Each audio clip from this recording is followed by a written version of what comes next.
On the ground, there's no sign that pro-government forces are pulling out. On the contrary, there's been another night of shelling at Homs and Hama, where tanks are clearly visible on the streets. Again, too, the fighting has spilled across the border. In neighbouring Turkey, civilians and rebel fighters came under fire as they fled to a refugee camp in Kilis.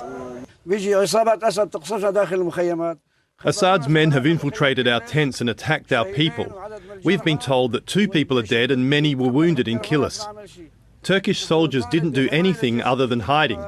We want Turkish soldiers to be protected just like us, since they seem to need it. And in North Lebanon, a cameraman was shot dead in his car near the Syrian border. Lebanese authorities blamed the Syrian army.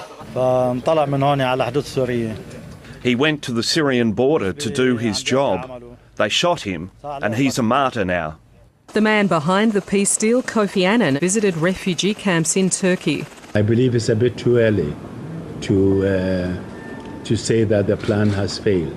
The plan is still on the table, and is a plan we are all fighting to implement. It's a plan the Council has endorsed. It's a plan the Syrians have endorsed. And from the comments made by the opposition, they're also prepared to go along with it if the government meets its commitments to pull the troops out. Despite the continued bloodshed, Syria says it has begun pulling its forces out of some areas and is ready to enter negotiations with opposition leaders. The Syrian foreign minister is in Moscow to shore up Russia's support for his regime.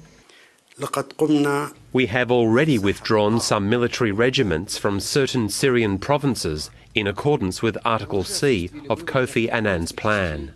Russia, though, has called for faster action from Syria. We believe that the Syrians could have been more active and decisive in regard to the implementation of the relevant positions of the plan. The 6-point peace plan demands that Syrian forces and armed rebels stop fighting by midnight tonight local time and for a full ceasefire to take effect by 6 a.m. on Thursday.